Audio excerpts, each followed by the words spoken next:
What is going on, you guys? Alex Chasen back here with a brand new video. Hopefully you're having a great day, afternoon, or night, or wherever you guys are in this world. Man, I have not said that in a very long time, but the All-NBA teams have just been announced, and I want to go over it with you guys because I love it for a couple reasons.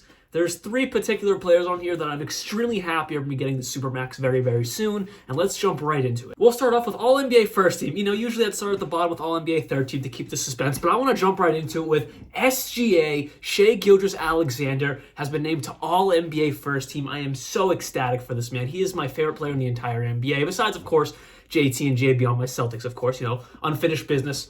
Hopefully. But yes, SGA is my favorite player, not on the Celtics. As you can see, I got his jersey right here. I'm extremely happy, and it's well warranted. I believe SGA is a top 3 point guard in the NBA. Luka, Curry, and then SGA. I know Luka's kind of been a shooting guard since they got Kyrie, but I don't think that's going to last too long. You know, that'll be a different video. But yes, SGA is a top 3 point guard. I'm so happy he's going to be getting that Supermax. Well warranted All-NBA first team. Then we got Luka Doncic. No surprise. He was an MVP conversations for a very long time this season. No surprise. I don't think we have to get into too much detail there. I'm happy for Luka. Well warranted, of course. And we got Joel Embiid, the damn MVP. He's rocking my Celtics right now. They're up 3-2 as of this video. Hopefully the Celtics can come back and win that series. But yes, Joel Embiid, the damn MVP, is All-NBA first team. Is there a surprise there? I don't think so.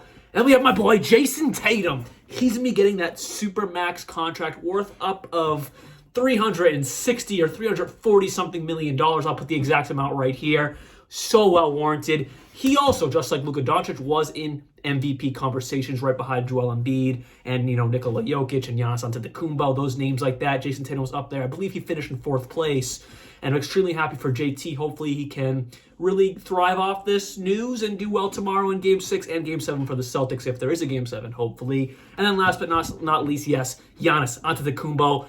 As the trend goes, you're in MVP talks, you're probably going to be an All-NBA first team. And yes, Giannis was also in MVP talks and was All-NBA first team. Sadly, obviously, his team got knocked out in the first round. I guess it's not a failure for Giannis. That's his own words. That can be a different topic for a different day. But yes, that is All-NBA first team for the 2022-2023 NBA season. And I have no complaints with it. I love SGA, I love Tatum, and the rest, they obviously fit the narrative for All-NBA first team. Moving on to All-NBA second team. Let's start off with Jaylen Brown. Of course, I am ecstatic for Jaylen Brown. He is now eligible for the Supermax. There's been some concerns about JB possibly requesting a trade this summer or when his contract is up after next season walking, because they could just offer the regular contract, the same contract the Celtics could offer if JB did not make All-NBA teams. But since he made an All-NBA team, that being All-NBA second team, he is now worth up of $290 something. I'll put the exact amount up here, $1 million.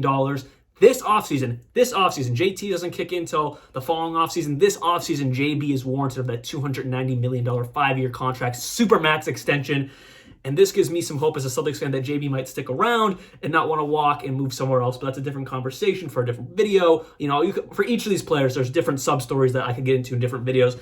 I'm just going to stick to little stories. Moving on to Jimmy Butler. Man, playoff Jimmy is Timothy. I'm a little surprised, though, he is All-NBA second team. I was thinking All-NBA third team, in my opinion, because, yes, he had a fantastic regular season, but it was really, the playoffs is really where he turns a different gear on. And I was thinking that, he was not really playoff Jimmy in the regular season, but I guess the voters think he was still very good. I don't dislike this pick at All-NBA second team. I was thinking he was more of a All-NBA third team player in the regular season. But we'll move on to Stephen Curry.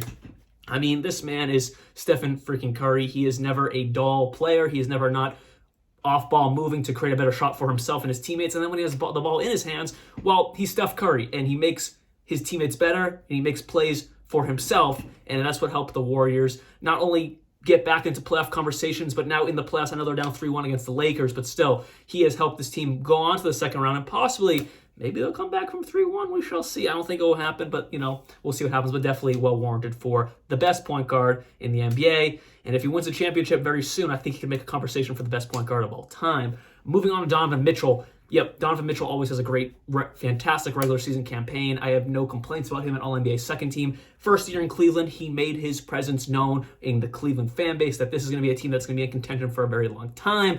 Kind of failed this season. Obviously lost to the Knicks in the first round. I was kind of surprised by that. I had the Cavs in like 6 or 7 games. I thought they were going to, not easily, but I thought they were going to get past the New York Knicks, but they couldn't do it. With that said, I would not be upset if you're a Cavs fan because you have Donovan Mitchell, great young core, Garland, all the other guys around him, and they're going to be good, and their time is coming very, very soon because obviously it wasn't this year. And then you got Nikola Jokic, no complaints. Two-time MVP, had another fantastic, almost MVP campaign for his third in a row. He would have put his name up there with some of the best players of all time if he did win his third MVP in a row. With that said, Nikola Jokic definitely does deserve All-NBA second team behind Embiid and All-NBA first team at that center position. I'm also very happy that it's going to go positionless next year with the new CBA, the bargaining agreement, that it's going to go positionless, because there's some guys on here that should have been on here that aren't. But again, I'm very glad it's going to go positionless in the future. Moving on to All-NBA third team, and we have two Sacramento Kings, Domantas Sabonis and De'Aaron Fox. De'Aaron Fox has been snubbed from the All-Star for a few years now. He's been snubbed from the All-NBA third team for a couple years, but he finally made it. I'm very happy for him. No complaints on De'Aaron Fox. I think it's very, very well warranted. And then you got Sabonis. Again, another player, I call him mini Jokic. He is nowhere near as efficient or as talented overall as Jokic, but he plays a similar style where he can play a point guard position at a big man position, and he averages the most assists with a very good guard with De'Aaron Fox, who obviously, like I just said, All-NBA third team, who dishes out the rock. So again, I call Sabonis mini Jokic, but nowhere near as good, so don't take that as I'm saying, oh, he's compared to Jokic. No, mini Jokic. So again, mini Jokic. Moving on to Damian Lillard. I think there's some controversy to this one. Not in my opinion. I think it's well warranted. Yes, he only played 58 games, but the man averaged 32 points per game, and he had 71 points in a game, plus a bunch of 40 games, plus a few 50 games, a bunch of 30 games, obviously.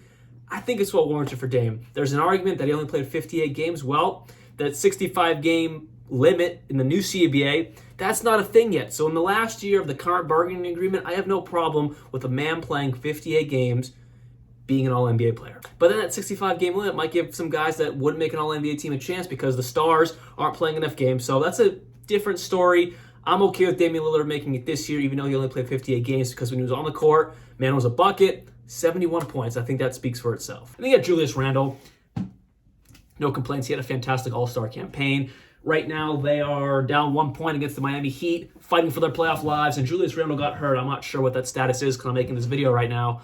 But I'm very happy that Julius Randle did make an All-NBA team. I think it's very well warranted. He was a key driving force with Jalen Brunson to push this Knicks to a 5th seed. At the beginning of the season, I did not see that happening. So no complaints for Julius Randle being an All-NBA player. And then you got LeBron. I saved him for last because I have nothing to say about LeBron James. You know why? Because LeBron James, 19-time All-NBA player. He's going to continue to do that. He's arguably the GOAT. I got no complaints about LeBron James making this. But off the top of my head, a snub, I guess I could say, to close off this video would be Anthony Davis. He had a fantastic campaign when he was on the court. I know he was hurt a little bit, but when he was on the court, fantastic. Honestly, kind of like a low-key decoy campaign. He had I don't know. Who would I put him over, though? That's the question. Again, that's why I wish it was positionless. But that's all I have for you guys today. Thank you very much for watching. Those are the 2022-2023 All-NBA teams. I don't really have many problems on it. That's all I have for you guys. And like always, peace out.